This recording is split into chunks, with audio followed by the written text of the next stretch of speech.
So here we are, this is Glantham's Lodge. It's a really old house, as I've already said. It is somebody's home, so I don't want to be too disrespectful by filming it, but there are some beautiful old features here.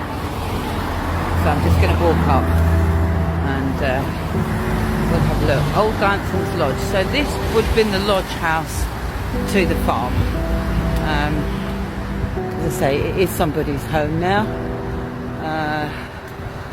But let's see, there is something on there that says the date. Built 1760, there you go. 1760, some of these barns and this lodge house dates back to. So really old historic building, and the wall goes right up here. I'm just going to have a little walk up. What a beautiful old house. This is just stunning, and it does just take you right back. 1700s, wow. Old Glantham's Lodge. There we go, look. 1750 on the door. But it is someone's home, so I don't want to video it too much. And just as we go up here, there's a little back gate, and there's another building here. It's kind of got this Tudor panelling on it, so it could be a really old building. I'm not sure. I'm just gonna look. There we go. Might date back to the 1700s, might be a little bit earlier, I'm not sure. And here we've got Warren Road. The Warren family actually had a lot to do with Glantham's farm, hence why they've got a name, a road named after them, the cottage. And I've always gone past it, and it is absolutely beautiful. It obviously has been here for a very long time. I know I keep saying that, but isn't it amazing how these houses stand the test of time? You know, and there's still like little reminders of the old history that was once here. Modern life doesn't erase everything, and I'm really glad of that.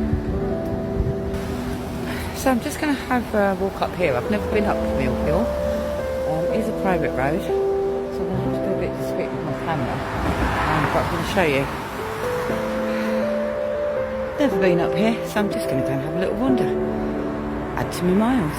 Well, I've just had a walk around here, and there are some amazing houses. This is like how the other half lives. In this private road, there's some beautiful old houses. Look at that one. That's just massive. It is beautiful. These houses are worth millions. Some of the houses are old, and then you've got sort of slightly more modern ones. But yeah, it is really how the other half live compared to my little council flat. But wow, there you go, that's what's up a private road. And after a bit of more walking, we've come to Middleton Hall Lane, and there in the distance you can actually see Middleton Hall, which is now a prep school. And just across the road is a war memorial. So let's go and have a look at that, shall we?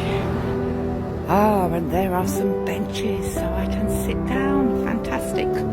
Because it's been such a long walk today, but I can sit down, I can have a rest, and I can soak up some more of this local history.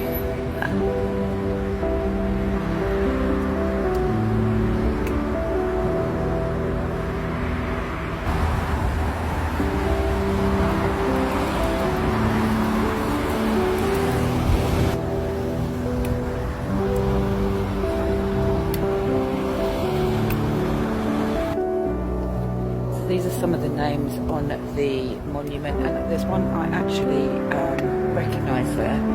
I think S.W. Bowles is Sidney Bowles, who was one of the railway workers at Shenfield who died in the First World War. I will double check that, but I'm sure there was a soldier called Sidney Bowles who was a railway worker, but I will double check that, and if it's wrong I shall correct the facts with text on this video.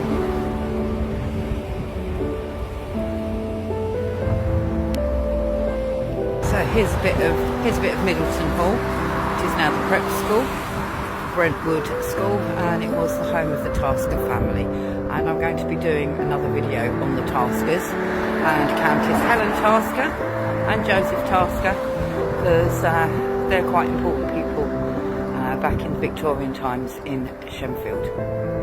And Countess Helen Tasker was also related to Ellen Wilmot, the famous Victorian female gardener, and I'm going to be doing a video on her and going up to Worley one day to see her garden as well, what's left of it. But my battery is probably going to run out in a bit, and I'm frightened that I'm not going to be able to track all my steps today. But I do kind of know roughly that once I get into Shenfield, it's about 3/4 of a mile to a mile. So even if my phone dies by the time I get down to Shenfield, I'm just going to keep on walking now until I hit Shenfield, and hope that I can finish all my miles and record them. But if not, I've got a contingency plan. And here, just before my camera, there's a lovely example of an Edwardian villa. There's quite a lot of these around. There's one next door there. They're big detached houses that were built at the turn of the century for the more wealthy people in Shenfield. Well, I made it. And guess what? There's a Costa behind me, so I can stop and have a coffee, get out of the rain. I've made it to Shenfield, and I'm absolutely done in now. I've got no idea how many miles I've walked. I've got about 2% on my battery, but I know I've got another 3/4 of a mile walk from here to home, so I'm going to add that on. But for now, I'm going to dive in Costa and get myself a coffee because I'm wet and I'm cold. Oh my god, I can't even get a coffee. The place is shut. I didn't even realise it's actually like 6:45. I have been out walking for like about 5 hours today, but I really hope that you've enjoyed this multi-part history walk around my local area. I am raising money for charity, for Refuge. It is all for a good cause, and I do like to keep my brain stimulated while I'm out walking. I am soaking wet. I am very, very stiff and achy, but I'm going to be surprised to see how many miles I've done today when I get home. So I think I'm just going to have a rest for 5 minutes and then head off home.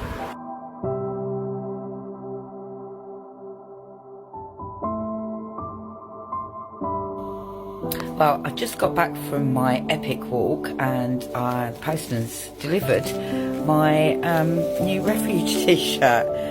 So finally, I have my new t-shirt for this month's walking challenge. I can put the old one in the wash, and there we go. I've got my lovely new Refuge t-shirt. This is what your money could actually get you.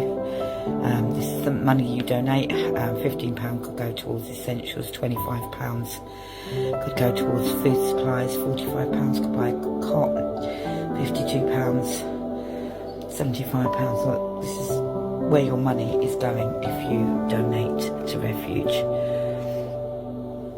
on my fundraiser. So there's lots of information here. I've already set up my fundraiser. I've got a lovely mile tracker here, so I can actually track my miles and write down what I did every day to show you what I've done. But I'm glad my t-shirt's come, because the other one was for my first, the other t-shirt I had from my first, very first walk 3 years ago.